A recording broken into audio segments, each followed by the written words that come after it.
May isang babae, naliligo, dumadaloy ang dugo sa kanyang katawan. Hindi niya alam, ginamit lang pala siya. Bilang isang bitag, kaninang gabi lang, kasama niya ang kanyang boyfriend. Masaya sila sa bar, halakhakan, inuman, pagmamahalan. O iyon ang akala niya. Hanggang sa may nakita siya, ebidensya. Ang lalaking mahal niya, isang tiwaling pulis. Bumaliktad ang mundo niya, agad siyang lumaban, hinablot ang baril.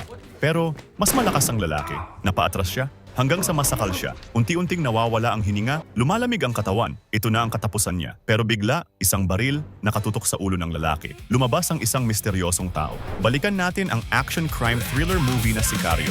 Isang kwento ng karahasan, sakripisyo, at ng manipis na linyang naghihiwalay sa hustisya at paghihiganti. Sa lungsod ng Chandler, Arizona, isang armored vehicle ang biglang bumangga sa isang tahimik na bahay. FBI, huwag gagalaw! Sigaw ni Agent Kate Macer. Isa-isa nilang sinuyod ang bahay. Organisado, tahimik, kontrolado. Akala nila, isa lang itong simpleng hostage operation. Pero habang papasok sila, may kakaibang pakiramdam. May mali. Pagpasok ni Kate sa isang kwarto, muntik na siyang tamaan, pero nakaiwas. Binaril niya ang kalaban. At doon, nabunyag ang totoong bangungot. Sa loob mismo ng mga pader, may nakatago, dose-dose ng bangkay na aagnas. Ipinasok, isinemento, parang basura. Mga taong matagal nang patay. Napahinto si Kate, halos mawalan ng hininga. Kahit ang matatapang na pulis, napaatras, tahimik, pero ramdam ang pagkamuhi at takot. Pero hindi pa doon natatapos ang trahedya. Habang iniimbestigahan ng mga pulis ang bakuran, bigla, isang malakas na pagsabog, yumanig ang buong paligid. 2 pulis, agad na nasawi. Nagkagulo ang lahat. Sa likod ng lahat ng ito, may isang pangalan ang lumitaw. Manuel Diaz, isang negosyante na may malalim na koneksyon sa Sonora Cartel, isa sa pinakamapanganib na drug cartel sa Mexico. Matapos ang insidente, pinatawag si Kate at ang kanyang partner na si Reggie Wayne sa Department of Justice. Tahimik ang opisina, pero mabigat ang pakiramdam. Doon nila nakilala si Matt Graver. May alok siya, isang delikadong misyon. Naghahanap siya ng voluntaryo para sa isang interagency task force. Isang lihim na grupo, isang layunin, hanapin si Fausto Alarcon, pinsan ni Manuel Diaz, isang pangalan na kinatatakutan sa mundo ng kartel. Isang lalaking responsable sa hindi mabilang na pagpatay. At dito, mas lalalim ang laban. Dahil sa nakita niya sa raid kanina, nag-volunteer si Kate, handa siyang sumama. Pero nang tanungin niya, ano ang plano? Diretsong sagot ni Matt, magpapakita tayo ng matinding dahas. Isang linya, pero puno ng babala. Walang kaalam-alam si Kate na dito mamumulat siya sa totoong mundo ng kartel. Sa isang military airport, nagkita sina Kate at Matt. Doon niya nakilala si Alejandro Gilic. Tahimik, mailap, puno ng misteryo. Habang pinagmamasdan ni Kate, natutulog si Alejandro. Bigla itong nagising, hingal, parang hinahabol ng bangungot. Isang senyales na may madilim siyang nakaraan. Pagdating sa base, nagsimula ang briefing. Hindi lang basta team. Kasama rito ang Delta Force Operators, Deputy U.S. Marshals at mga taong tila konektado sa CIA. Doon pa lang, nararamdaman na ni Kate. Hindi ito ordinaryong operasyon. Mula roon, bumiyahe sila papuntang Ciudad Juarez, Mexico. Isang lungsod na kilala sa karahasan, isa sa pinakamapanganib sa mundo. Ang misyon, i-extradite si Guillermo Diaz, kapatid ng cartel leader na si Manuel Diaz. At dito, mas lalong titindi ang laban. Kinausap ni Kate si Alejandro, tahimik lang, nakaupo sa gilid. Nakapunta ka na ba sa lugar na yon? Tanong niya. Oo, doon ako dati nagtatrabaho bilang prosecutor. Napatingin si Kate. Nagulat, hindi pala siya Amerikano. Nilapitan niya si Matt. CIA ba siya? Ikaw rin ba? Pero umiwas si Matt sa tuwirang sagot. DOD advisor siya, sabi niya. Makinig ka lang kay Alejandro. Kapag may sinabi siya, gawin mo lang. Pero tumutol si Kate. Ipinaliwanag ni Matt, kung gusto mong mahanap ang tunay na kalaban, dito tayo magsisimula. Lalong naguluhan si Kate, parang walang malinaw na proseso, walang sinusunod na batas, at mas lalo niyang naramdaman may tinatago ang dalawa. Pagdating sa Ciudad Juarez, Mexico, doon niya nakita ang tunay na mukha ng lungsod. Mga bangkay, nakabitin sa tulay. Putol ang mga ulo. At sa malayo, sunod-sunod na putok ng baril.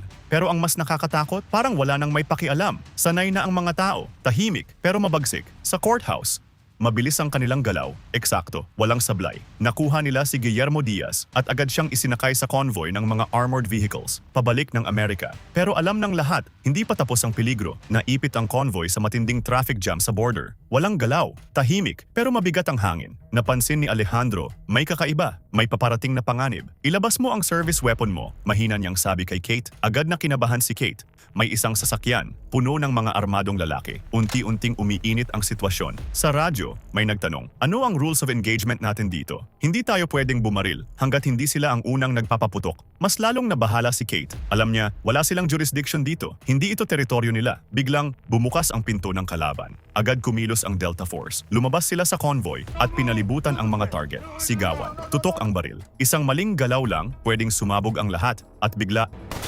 sumiklab ang putukan. Sa loob ng ilang segundo, nagmistulang massacre ang eksena. Bumagsak ang mga target. Pero hindi pa tapos. May pulis nakatutok kay Kate. Umilag siya, tinamaan niya ang pulis. Sandaling katahimikan. Pero sa loob ni Kate, gulo at pagkabigla. Nakapatay siya, isang pulis. Sa ibang bansa pa, unti-unting umusad ang trapiko. Nagkaroon ng daan at walang lingon. Umalis sila.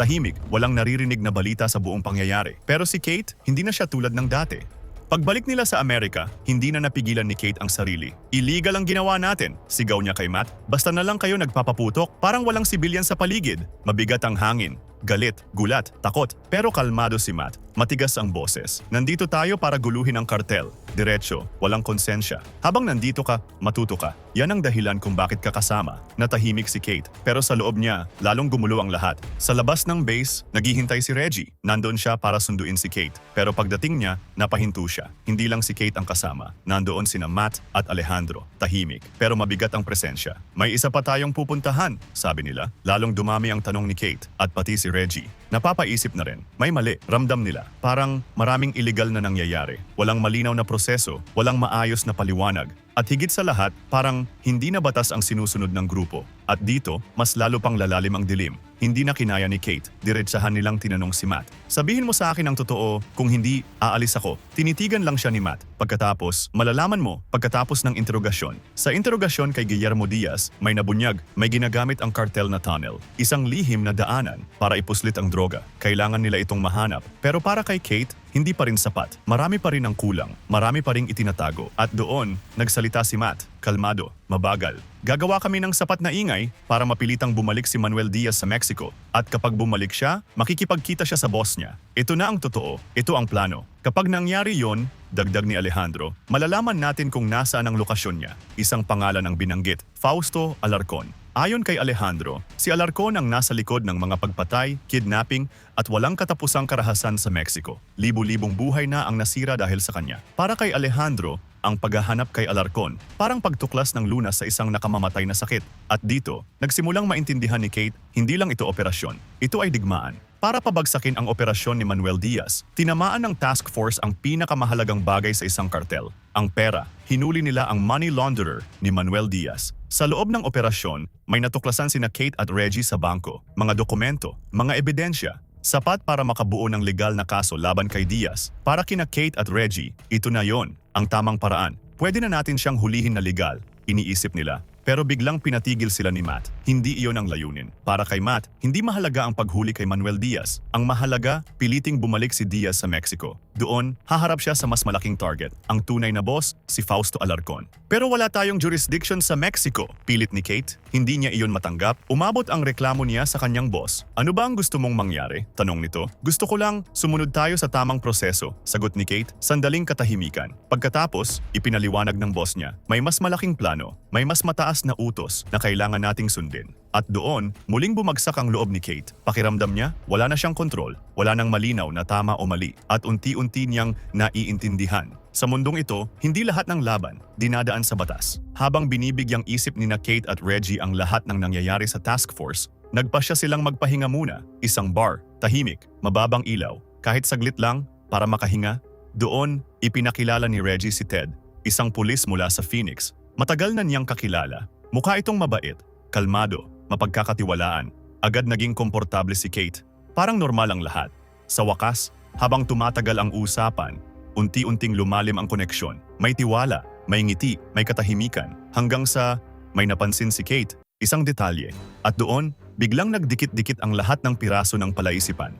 Si Ted, konektado sa kartel. Walang pag-aalinlangan, sumabog ang sitwasyon, nag-agawan, nagbuno. Sa loob ng sariling apartment ni Kate, sinubukan niyang lumaban. Pero mas malakas si Ted, mas mabilis, mas handa. Unti-unti, sinakal siya, humihigpit ang hawak. Hingal, pagpupumiglas, lumalabo ang paningin. Desperado, sinusubukan niyang huminga. At parang dito na magtatapos ang lahat. Bigla, may sumulpot mula sa anino. Si Alejandro, nakatutok ang baril. Parang alam na niya ang mangyayari sa simula pa lang. Tahimik ang kwarto. Hingal si Kate. Hindi siya makapaniwala. Gulo ang isip at doon, ibinunyag ni Matt ang masakit na katotohanan. Ginamit siya bilang pain. Alam nilang matapos siyang makita sa bank raid, target na siya ng kartel. Sigurado, kaya hinayaan nila ang lahat para makita kung sino ang susugod, sino ang gagalaw, at higit sa lahat, sino ang mga pulis na konektado sa kartel. Hindi lang sa lansangan may tauhan ng kartel. Hindi lang sa dilim, meron din sila sa loob mismo ng sistema, sa loob ng mga ahensyang dapat laban sa kanila. At dito, tuluyan nang nawala ang tiwala ni Kate sa batas, sa sistema, at sa mga taong kasama niya. Hindi nagtagal, natutunton na nila ang tunnel, ang lihim na lagusan ng kartel. Dahil sa sunod-sunod nilang pag-atake sa negosyo at mga tauhan ng kartel, dumating ang balitang hinihintay nila. Napilitan si Manuel Diaz na bumalik sa Mexico para humarap sa kanyang boss, si Fausto Alarcon. Tahimik na minamasdan ni Matt ang lahat mula sa satellite. Bawat galaw, bawat hakbang, para hindi makapansin si Diaz, kailangan nila ng diversion. Isang sabayang atake. Habang binabantayan si Diaz, sasalakayin din nila ang tunnel, ang pinanggagalingan ng droga. May isang tanong na paulit-ulit sa isip ni Kate. Kung nasa Mexico na si Diaz, paano natin siya hahabulin? Wala naman tayong kapangyarihan doon. Mabigat ang sagot. At doon, tuluyan ng winasak ni Matt ang natitirang ilusyon ni Kate. Malamig niyang sinabi ang totoo. Ginamit lang namin kayo ni Reggie, isang linya, pero parang suntok. Ayon kay Matt, ang presensya ng FBI at iba pang law enforcement ay nagbibigay sa CIA ng legal na dahilan para magpatuloy. Sa madaling salita, si Kate ay hindi kasama para mamili ng tama o mali. Doon na tuluyan nang nagbago ang lahat. Wala nang tama, wala nang mali, mayroon na lang layunin at kapalit nito ang lahat. Galit na galit si Reggie. Halos hindi niya mapaniwalaan ang narinig. Ginagamit lang nila tayo. Bulong niya, puno ng inis. Para sa kanya, malinaw na ang lahat. Agad niyang hinarap si Kate. Kailangan na nating umalis, matigas niyang sabi, bago pa tayo tuluyang malubog sa problemang to. Pero si Kate, hindi pa handang sumuko. Sa dami ng kasinungalingan, sa dami ng lihim na nabunyag, mas lalo niyang gustong malaman ang totoo. Ano ba talaga ang nangyayari? At hanggang saan aabot ang lahat? Samantala, naghahanda na ang task force. Target ang tunnel. Sa briefing, isa lang ang utos ni Matt. Diretso, malinaw. Ang buong operasyon ay para gumawa ng diversion. Sandaling katahimikan. Gumawa kayo ng matinding ingay. Mas maingay pa sa bagong taon. Sa kalaliman ng gabi, bumiyahe ang grupo papunta sa disyerto ng Arizona. Walang ilaw, walang ingay, tanging malamig na hangin at ang pakiramdam na may malaking mangyayari. Habang naghahanda ang mga sundalo, isinuot nila ang kanilang gear. Mabibigat, nakakatakot. Sina Alejandro at ang Delta Force nakaitim na combat uniform. May night vision goggles. Halos hindi makita sa dilim. Para silang mga anino, tahimik pero nakamamatay. At anumang mangyari, wala nang atrasan. Ang plano, simple lang. Papasok sila sa tunnel. Susundan ang ruta ng kartel. Malinaw ang utos kina Kate at Reggie. Manatili kayo sa likod. Huwag kayong makialam. Nagsimulang pumasok ang grupo. Sa simula, malinis at tahimik ang galaw. Isa-isa nilang tinatanggal ang mga bantay. Walang ingay, walang sablay. Pero hindi nagtagal, sumiklab ang putukan. Umalingaw-ngaw ang mga bala sa loob ng tunnel. Nagkagulo ang lahat.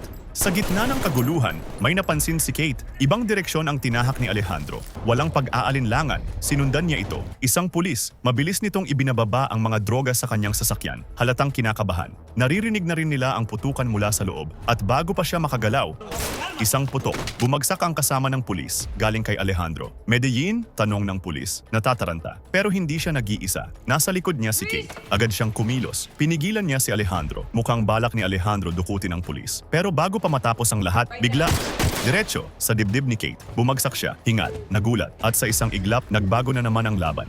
Napahandusay si Kate sa lupa. Hirap huminga dahil sa lakas ng tama, malamig na tumingin si Alejandro sa kanya. Walang emosyon. Huwag mong itutok ang baril mo sa akin. Kahit kailan, isang linya na puno ng banta. At bago pa makabangon si Kate, umalis na si Alejandro. Kasama ang tiwaling pulis. Iniwan siya sa lupa. Natapos ang operasyon. Huling lumabas si Kate mula sa tunnel. Sugatan. Galit. Pagkakita niya kay Matt, walang pag-aalinlangan. Sinuntok niya ito. Biglang uminit ang sitwasyon. Pinilit siyang pakalmahin ni Matt. Pero hindi na mapigilan si Kate. Ano yung narinig ko? Sigaw niya. Ano ang Medellin? Napatahimik si Matt. Nag-isip sandali. May mga nakita kang hindi mo dapat nakita, sabi niya, mabigat ang tono. At doon, sa wakas, sinabi niya ang totoo. Maraming taon na ang nakalipas, iisang malaking kartel lang ang namamayani, ang Medellin Cartel. Noon, iisa lang ang kalaban, iisa lang ang binabantayan. Mas madaling kontrolin. Pero nang bumagsak ang Medellin, nagbago ang lahat. Nagsulputan ang iba't ibang kartel. Mas marami, mas malala, mas mahirap pigilan, parang isang sakit na kumalat sa buong katawan.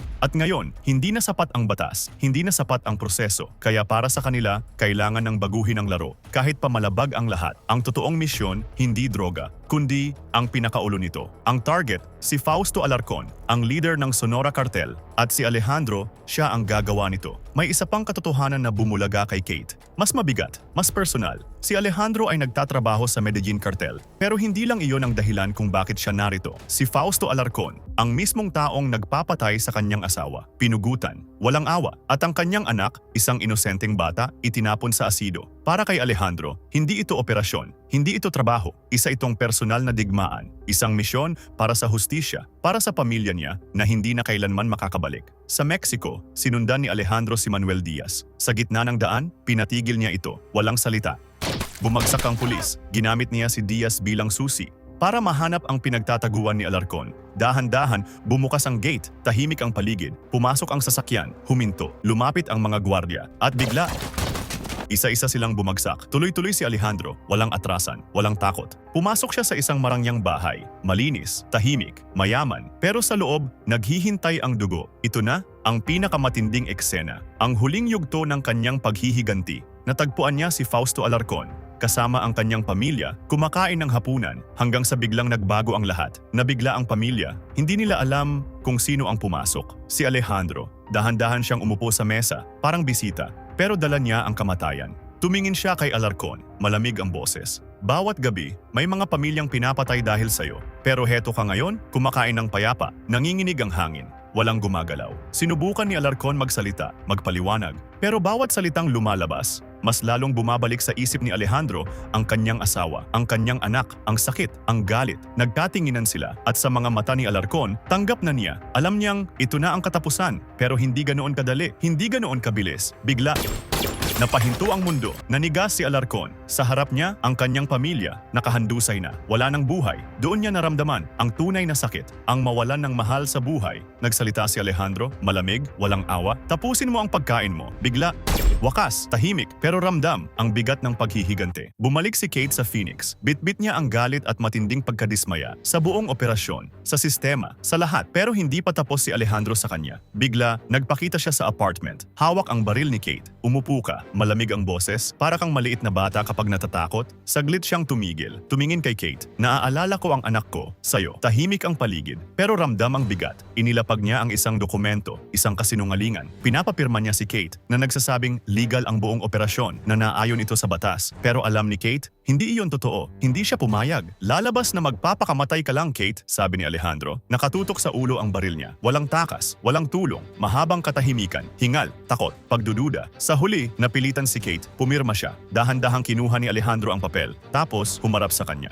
Dapat lumipat ka sa maliit na bayan, sabi niya. Kung saan, umiiral pa rin ang batas. Sandaling tingin. Diretso sa mata ni Kate. Hindi ka mabubuhay dito. Hindi ka lobo. Isang mabigat na buntong hininga. Dahil ang mundong ito ngayon ay para lang sa mga lobo.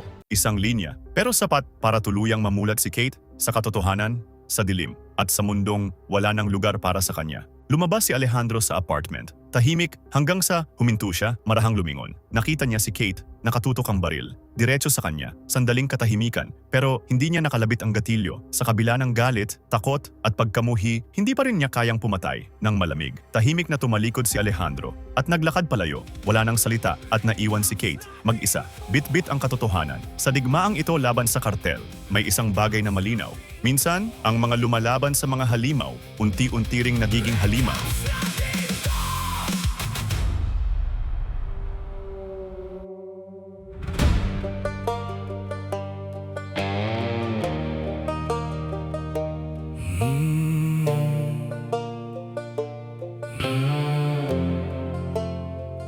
May babaeng naniwala na may batas pa sa daan.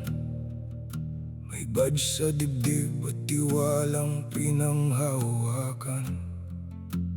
Pero sa likod ng mga pinto, may mga bangkay sa dingding. At bawat sagot na hinahanap niya may kapalit na dilim.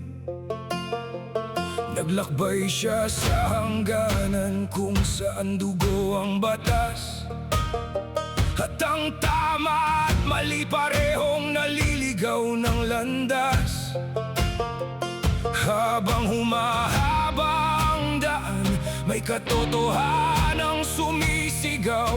Hindi lahat ng lumalaban ay nananatiling malinis. Hindi lahat nakakabalik, hindi lahat nakakauwi. Kapag tumawid ka sa mundo ng dilim,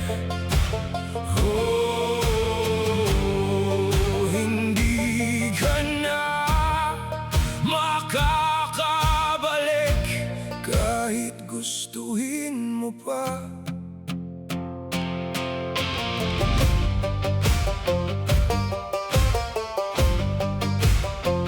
May lalaking tahimik na bihirang tumingin sa mata.